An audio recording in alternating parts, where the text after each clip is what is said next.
Welcome all the listeners. We are discussing Gandhi, the man and his times, MGP 001. In the last lectures, we have discussed the first 4 units of MGP 001. In this lecture, we are going to discuss another 4 units. Unit number 5, Gandhi in South Africa. Then the unit 6 is Return of Gandhi when he comes back to India. Then unit 7 will be Khilafat movement and also non-cooperation movement. And unit 8 will be civil disobedience movement. So basically what we will be discussing in this lecture is Gandhi's stay and his struggles in South Africa. Then he comes back to India, and this is where he becomes a very, very popular leader of the masses. So these 4 units will be discussed in today's lecture. So to begin with Gandhi's struggles in South Africa. So it is well known to the world that Gandhi, the Gandhi that we know, that reality of Gandhi came out during his stay in South Africa. Because Gandhi's struggle in South Africa, it gave India and the world one of the greatest leaders of 20th century. It was, one can say that initially Gandhi's Karma Bhumi was South Africa, because he had gone to South Africa to fight for the rights of Indians, because South Africa was part of the British Empire back then, and Indians were taken as indentured labor by the British. The British Empire, at that time was quite big. Their colonies were spread all over the world. And there was a famous saying at that time that the sun never used to set in the British Empire. What it used to mean is that there would always, this empire was so big that somewhere around the world there would be always sun shining on the empire. So this was quite a big empire, and India's human resource was always sought after. Indians were taken by the British to other colonies as laborers. Indians were taken to South Africa. They were taken also to the Caribbean and even towards Southeast Asia in countries like Brunei, etc. So this is Gandhi's initial, this is why he went to South Africa. Then his stay in South Africa was between 1893 to 1914. This is where he transformed into a leader of masses, and this is where he gained mental and spiritual growth, right? So this was Gandhi's struggles led him to, what was Gandhi, the Gandhi that we know, he became that struggler, that spiritual leader, that Mahatma. His beginning was in South Africa. So he reached South Africa in 1893 to help an Indian businessman to resolve a lawsuit, right? So that Indian businessman had to fight a lawsuit against the British, and he sought help from Mahatma Gandhi. So he went there in 1893, and when he reached in 1893 in South Africa, he was appalled, he was shocked to see the reality of South Africa, because he experienced racial discrimination in a number of instances. And why there was racial discrimination against the Indians in South Africa, there are a number of reasons. The prominent reason is Indians were brought as indentured labor by the British in South Africa. So what used to happen is that Europeans were staying in South Africa, and they felt threatened with growing prosperity of some Indians. This is a very, very positive point of Indians. Whenever Indians go anywhere, even today, Indian diaspora is very, very famous. And there is one particular reason for this, that Indian diaspora is known for its hard work, right? So wherever they go, they mix with the locals and they work hard, and then they scale the ladders of prosperity. So this also happened during the British times in South Africa. So many Indians, they started to overtake the local businesses and activities that were taken care of by the Europeans. And Europeans felt a lot threatened by growing prosperity of the Indians. So being insecure of the Indians, they resorted to racial abuse. They would abuse the Indians racially. Then there were unjust laws by the government, and of course they would also use humiliation. They would try to humiliate the Indians so that their own security, that was a sign of their own insecurity. So this was the prevalent situation in South Africa at that time. Now what happens is that there is one very, very famous incident that took place at the railway station of Pietermaritzburg Yeah, and during this incident, Mahatma Gandhi was thrown out of the railway coach.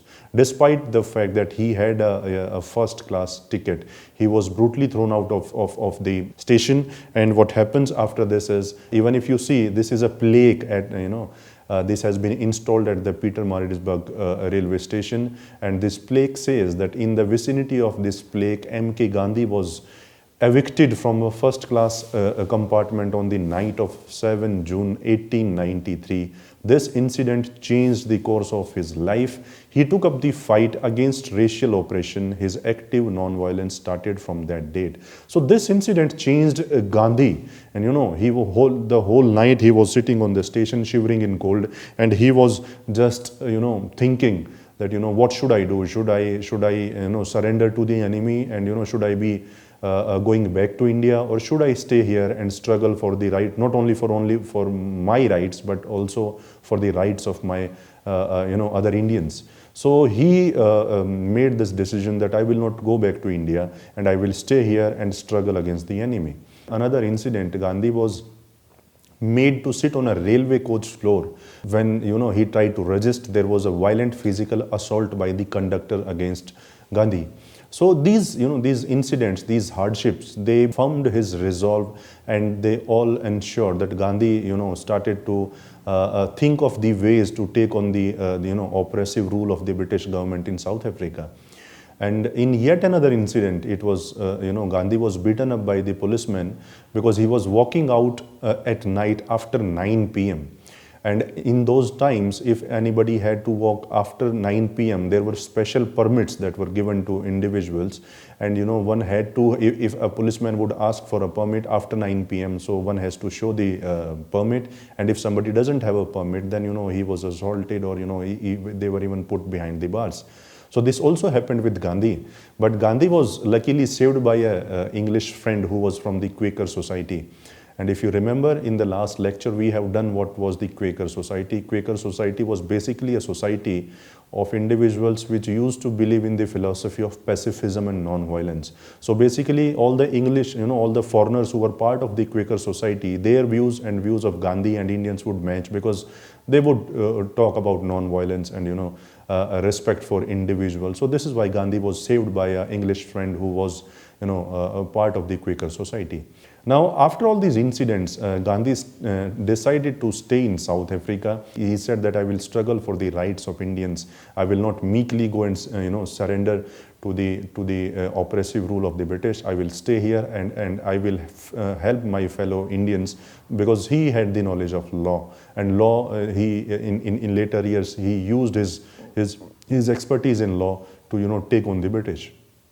Now, after all these experiences, he started to take the fight back to the British through law, and then he came on a visit to India. He came back to India in 1896 to, and what he did during this visit is that he wrote a green pamphlet.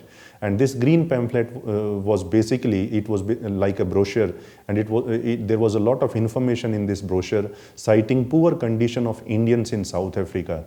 So aim of Gandhiji by writing this green pamphlet was that he wanted to sensitize the Indians about what was happening to Indians in South Africa, because nobody knew about the plight of Indians in South Africa.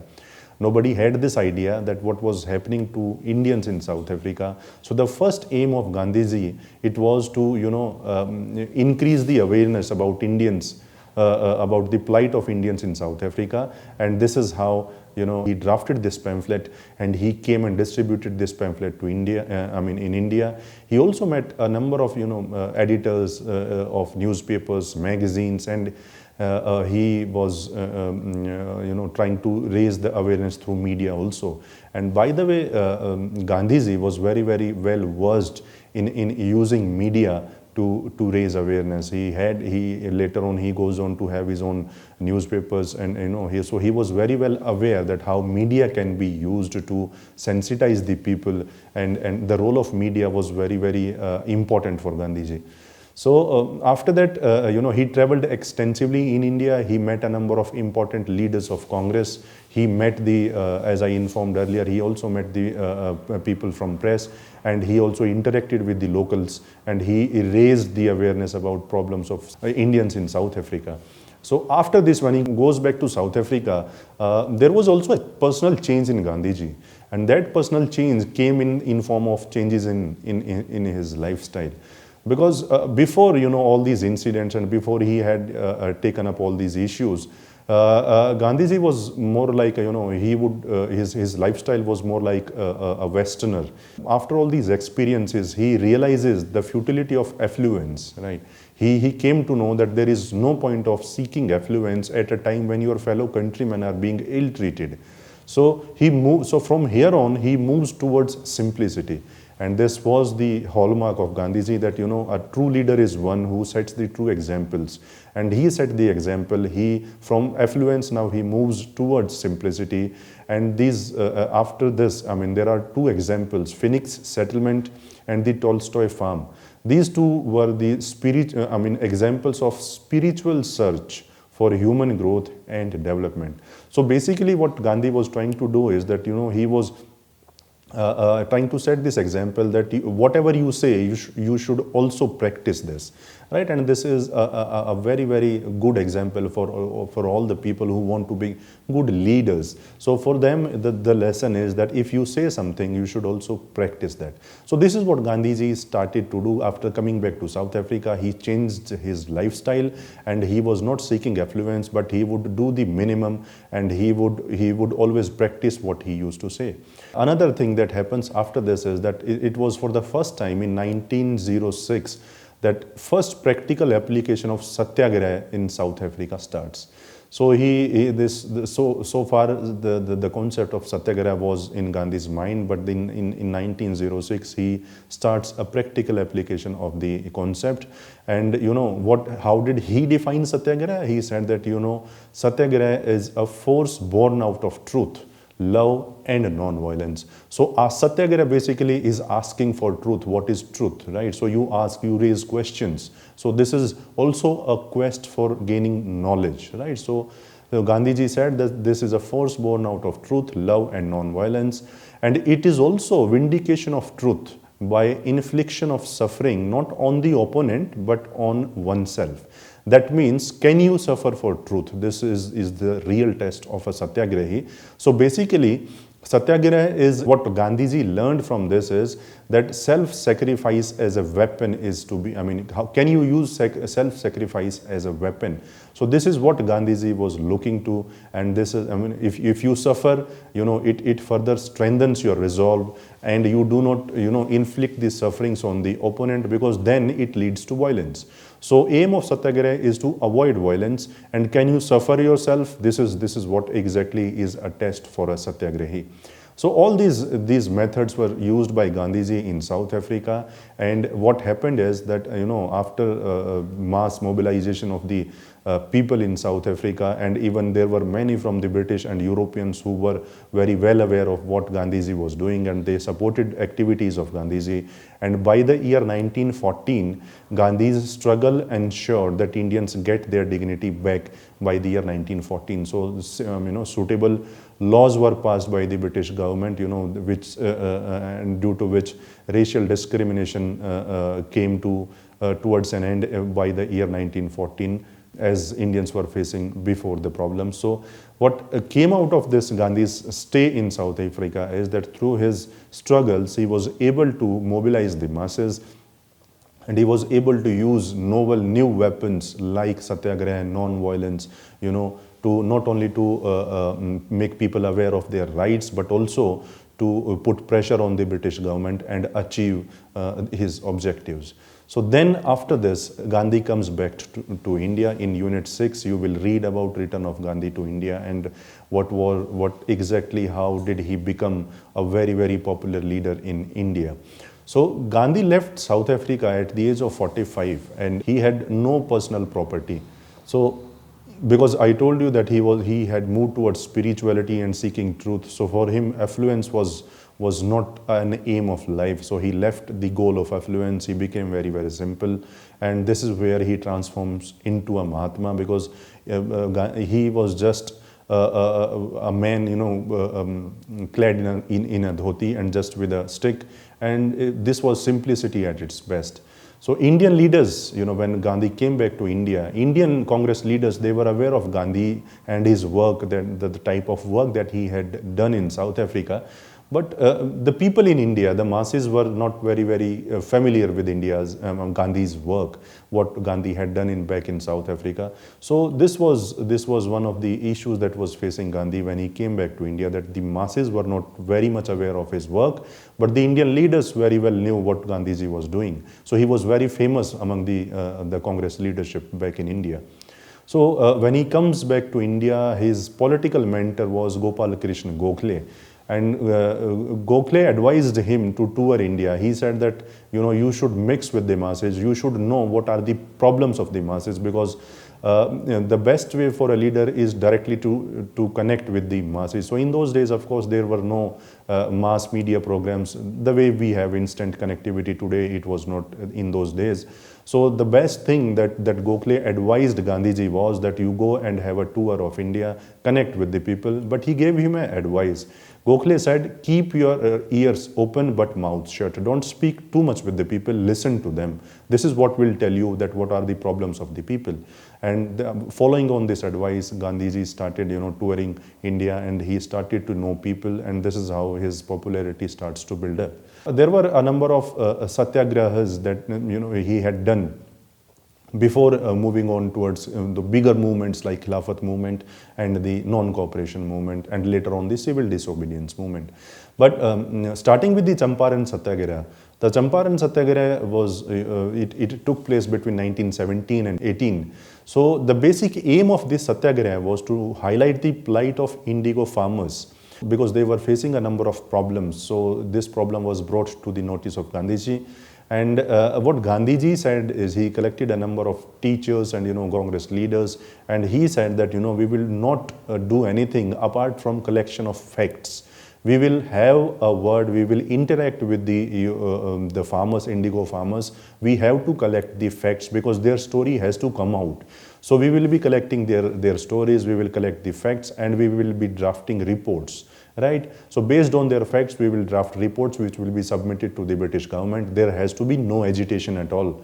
And this is how, Gandhiji starts, collecting facts with his team. And what happens is that, with the due course of time, this problem became a main, front page headline in the newspapers, and it was highlighted, the issue of, plight of the indigo farmers. Nobody knew about it, but by the efforts of Gandhiji, everybody came to know about it. The public opinion was mobilized, and the British relented, and they instituted the Champaran Agrarian Committee, and Gandhiji was made a member of it.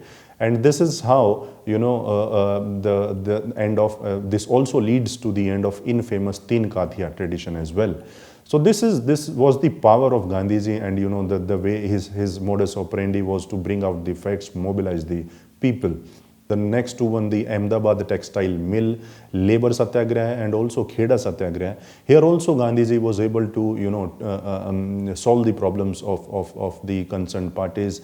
And through these satyagrahas, what he was able to do is that he instilled this feeling of self-reliance within the people, that if nobody will come and solve your problems, you have to solve your problems on your own. So this is what is self-reliance. Then because he was also able to solve these issues, so it also led to self-confidence among Indians, because till now Indians did not have any self-confidence that we could stand up to the oppressive rule of the British. So he taught the Indians to fight for their rights, and this is what he did during these struggles. Now after this, what happens is then another satyagraha starts, Rowlatt Act Satyagraha. Now Rowlatt Act was this satyagraha brought Gandhiji into active politics. Now this satyagraha was started after Rowlatt Act was passed in the year 1919.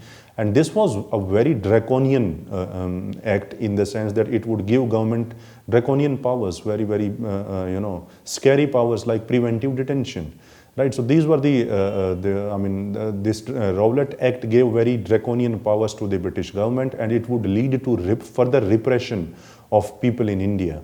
So according to Gandhiji, what Gandhiji described this act is, he said that it was a betrayal of trust and faith This act, it leads to betrayal of trust and faith, and we have lost trust and faith in the British government. After this, what happens is that Gandhiji gave a call for a hartal or a strike against the British on 6th April 1919. So in this strike, there was massive participation by the Indians, and this strike was very, very popular. So official reports that were issued by the British during that time about this strike against the Rowlatt Act that was conducted by Gandhiji and his followers, the official reports of the British government, they highlight unprecedented fraternization between Hindus and Muslims. So the point is that Hindus and Muslims stood one against the common enemy, which was the British. So these were some of the movements that brought they started rise of Gandhi as a leader in India, and Rowlatt Act was basically the movement which brought Gandhiji in the active politics. Now, in this unit number 7, you will be reading about two movements, which are Khilafat and non-cooperation movement.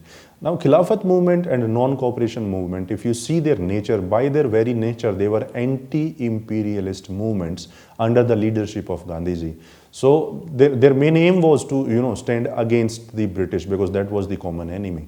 The Khilafat movement started because Turkey was defeated in First World War, and the British were planning to remove the Khalifa from power in Turkey, and which they did ultimately. So the British removed the Khalifa from power in Turkey, but within Indian Muslims there was a sentiment that they wanted to protect the institution of Khalifa, right? So they stood up against the British operation. So the aim from the Muslim leadership was to bring the pan-Islamic and Indian nationalist sentiment together. So they wanted to combine these two sentiments, pan-Islamic and also the Indian nationalist sentiment. So the British government was declared an enemy, and a popular movement started against them. So, but at the same time, the success of Khilafat, it was felt that the movement, for the success of the movement, a need was felt to secure support from non-Muslims for the success of movement. So this is why Muslim leaders started to reach out to the Hindu leaders, and they said we need to stand as one.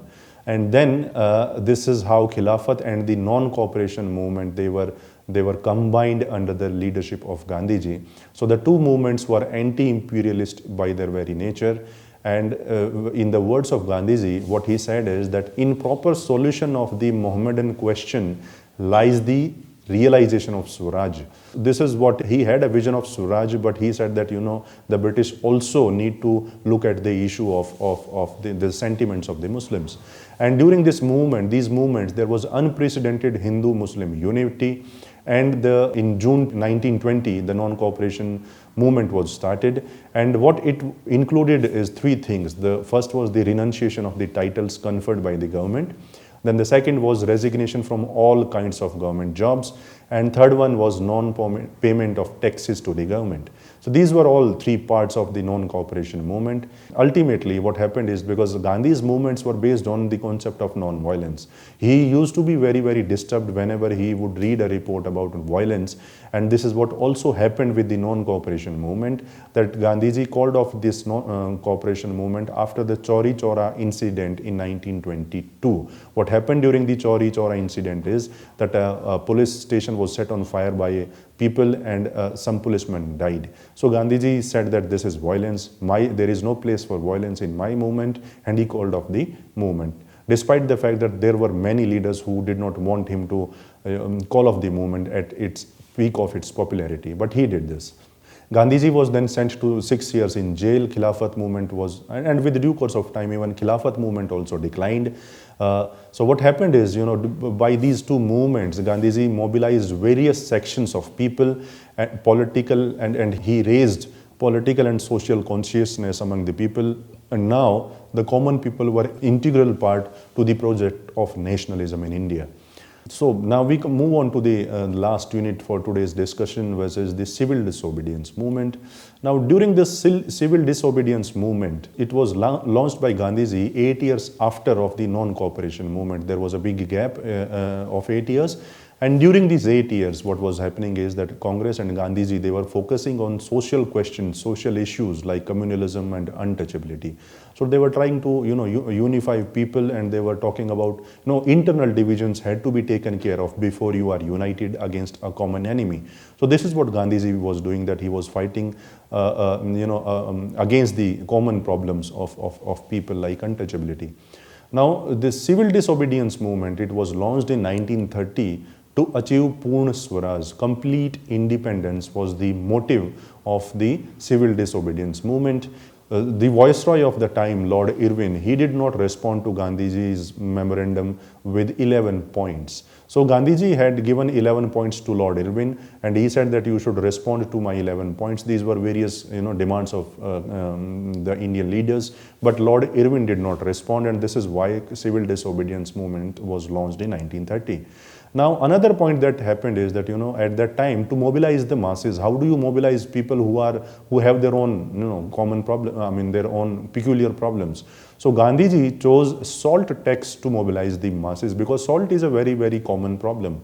And the British had taxed salt, and salt is something which is, very, very basic to an, human survival. So Gandhiji even called it the only condiment of the poor. The only thing that brings taste for a poor in the food is salt. So if you tax salt, then you have broken the back of the poor. So Gandhiji chose salt to mobilize people, and it was a big masterstroke, because it initially struck a chord with the masses. And then what Gandhiji did was that he reached Dandi, and he broke the salt law as an act of defiance against the British. And this image is very, very well known to Indians. You see Gandhiji picking up salt in his hands and breaking the salt law. Now, after this, because this movement became very, very popular, the British tried to repress the movement through using force and coercion. And what they did is that they jailed all the senior Congress leaders, because if you jail the leaders, then who will guide the masses. So the British played by the playbook, and they jailed all the senior Congress leaders, who were later released in January 1931. And after being released, there was a pact between Gandhi and Lord Irwin that was signed in March 1931. But what happened is that after this pact, Gandhiji was invited for a second round table conference in London by the British, where he went. But what happened is this round table conference did not lead to anything, because the British divided, because all the invitees from India were invited by the British. They were not chosen by Indian leaders. So the British invited they had a divisive agenda, and they invited people based on, who were all divisive leaders were invited, so that there is no consensus reached in the round table conference. They succeeded, because all the people who were participating from India were all talking about their own interest. They were not talking about the national interest. So Gandhi comes back empty-handed from the conference, and as he came back within a week, he was arrested on January 4, 1932. And then after his arrest, the civil disobedience movement was resumed in 1932. There was a total environment of total distrust towards the British government. Government was also ready to use maximum coercion. And what happened is, with the due course of time, again, this movement started to decline due to heavy repression by the British government. The movement was able to free the minds of Indians even before India became independent. And the social base of national movement expanded, because there was participation in civil disobedience movement across India. People were mobilized to a big extent, and Gandhiji awakened the nation from its slumber. So what you find is that through these movements, Gandhiji mobilized the masses, he used mass media, and he was able to instill a feeling of self-confidence and self-reliance in India, and Indians were able to stand up behind him for their rights. Thank you very much.